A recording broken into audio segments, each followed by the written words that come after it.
Thank you for staying with us on TVC News at 10. Now, so we'll get back to talking about the, other stories that we have on TVC News at 10. But at the moment, let's bring you this report. The Chairman, Conference of 57 Council Chairmen in Lagos, Kolade Alabi, and Chairman of Ifelodun Local Council Development Area, Olufemi Okewo, have described President Bola Tinubu as a grassroots-friendly president who is concerned about development at the various local government areas. The council chairman said this while exercising their civic responsibilities at their polling units during the local government elections held in Lagos State today. They underscored the need for the development of local government areas. The president has done so well, and is a local government-friendly president. And Nigeria will begin to see the dividend because the local government, particularly in Lagos State, we are reciprocating that good gesture that the president has done. There's a massive product. The massive product. That's to show that Lagos is a stronghold of APC. All right, so let's talk some more about the election. Our senior correspondent and presenter, Solomon Ajuziogo, is with me in the studio. Solomon, good to see you here after the walk around Lagos trying to cover this election. Talk to us about what your eyes saw as a journalist. Well, it was some mixed bag, I would say. I traversed at least two local governments, Koshofe local government and Surulere local government.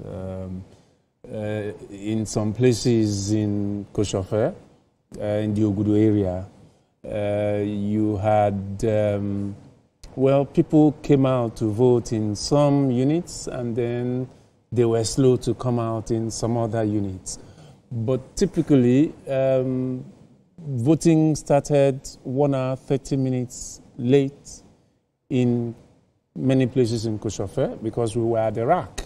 Because the first thing you do on election day is monitor the movement of men and materials to the various polling stations.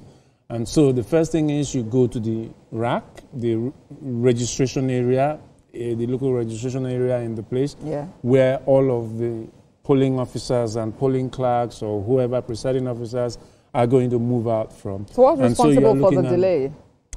Well, it's always the issue of maybe remunerations, deals.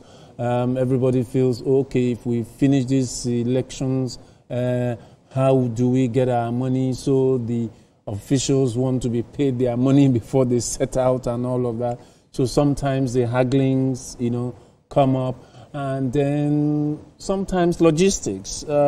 Interestingly, by the time we were at the rack, all of the vehicles that were supposed to move men and materials to the locations were there waiting, just waiting for the officials to board.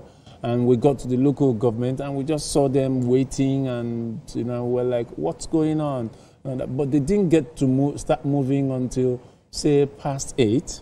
Meanwhile, the accreditation and voting was meant to start at 8 a.m. So when men and materials don't move at 8, then you know that the election will not start at the time it was supposed to start. But give and take, Ogudu is very close to the rack, and so you imagine that sometimes if the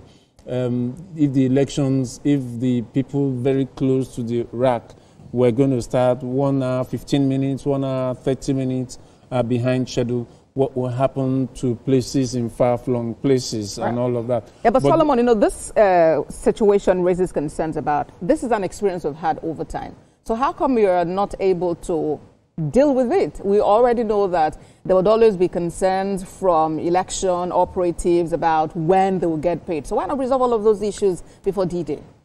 I'm not sure I can answer for LASIEC in that area. I think I agree with you on that, look, I think it is something we need to learn to deal with. But especially for Lagos, despite that, it wasn't a particularly pronounced problem because Well, they went on out, the elections took place.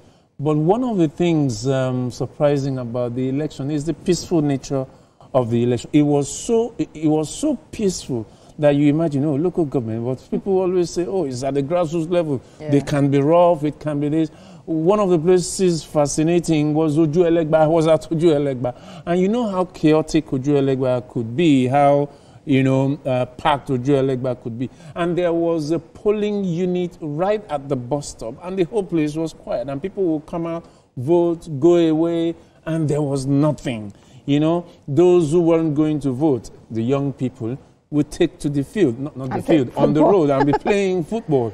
But the thing is, it was quiet, it was peaceful. You may now begin to ask in some areas whether the turnout was the way it should be or not the way it should be.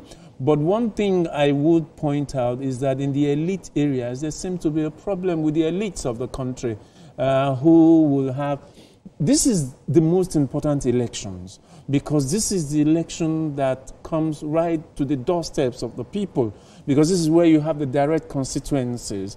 And with a new Supreme Court ruling on how autonomous the local governments can be in managing their own affairs, in managing their own economics and their own finances, we would have thought that on this level that that a lot more people, especially the elites, would take a lot more interest in what happens in their local government, because it affects them directly. When you go to these areas of some of these elites, especially in Lagos, you have estates inside estates, and they say it's for security. That is the job of the local government. Gate inside gate. Everywhere is gated. This is what people do in these localities, and these are things that people need to address. Just yesterday was made it 1 year since that Supreme Court judgment in favor of local government autonomy. Perhaps this would serve as a wake-up call to people, and with the peaceful nature of the exercise, perhaps we're getting close to that time where we don't have to declare a public holiday or necessarily have to hold an election over the weekend, because either we want people to participate or because we just want to ensure there are no skirmishes